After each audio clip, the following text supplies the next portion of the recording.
Good afternoon friends, শুভ দুপুরে শুভেচ্ছা জানিয়ে আজকে ব্লগটা শুরু করলাম। যদি এই ব্লগটা ভালো লাগে তাহলে একটা লাইক, কমেন্ট, শেয়ার করে দেবেন। Thank you.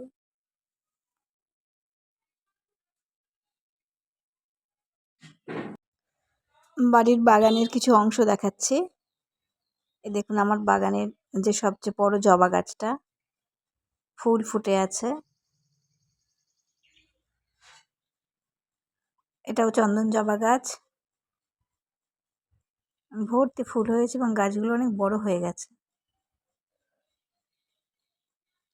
আরো অনেক রকম গাছই আছে, সাদা সাদা টগর ফুল ফুটে আছে এখানে।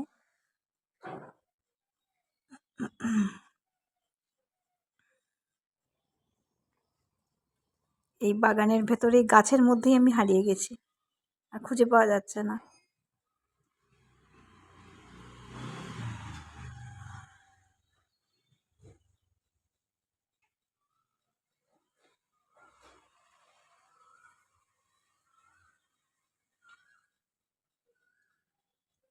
এবার একটু বাইরে বেরোবো, একটু কাজ আছে।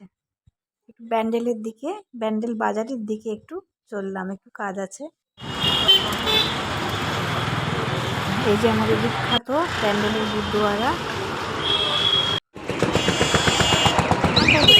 পুরোনো জামা কাপড় কেনা হয়, বিক্রি করে, মানে কেনা হয় পুরোনো জামা কাপড়।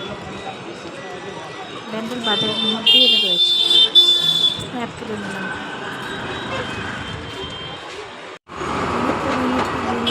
এছাড়াও আছে এই লোহার এই জিনিসপত্র, দা, কুড়োল, ঝাঁঝরি, খুন্তি। তো বাজারে সমস্ত রকম সব কিছুই পাওয়া যায়, সবজি থেকে শুরু করে সমস্ত কিছু। এগুলো দেখুন জুতোর দোকান, থেকে কত মানুষ কিনছে। বড় বড় দোকান ছাড়াও কিন্তু এসব জায়গাতে ভালো জুতো পাওয়া যায়। একটু দেখানোর চেষ্টা করলাম, কত রকমের জুতো, সব যে যার মাপ জুতো কিনেছে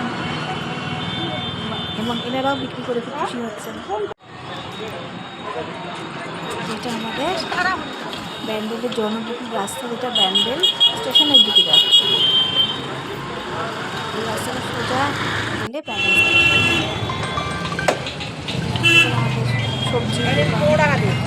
হ্যাঁ, আর শসা কত করে?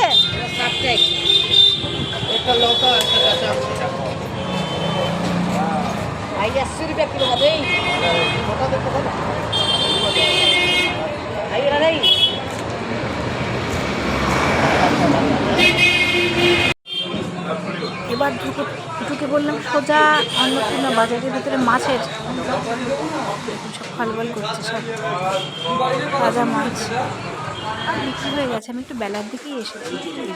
ইলিশ, বাংলাদেশি ইলিশ। এই বাজারে সাধারণত আসা হয়, কাজের এখানে এদিকে এসেছিলাম।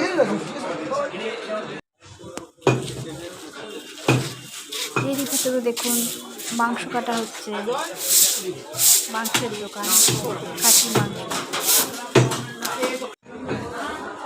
আর কুকুরটা দেখুন তার খুনি বৃত্তি করে চলেছে, ও আপন মনে খাওয়া খাচ্ছে।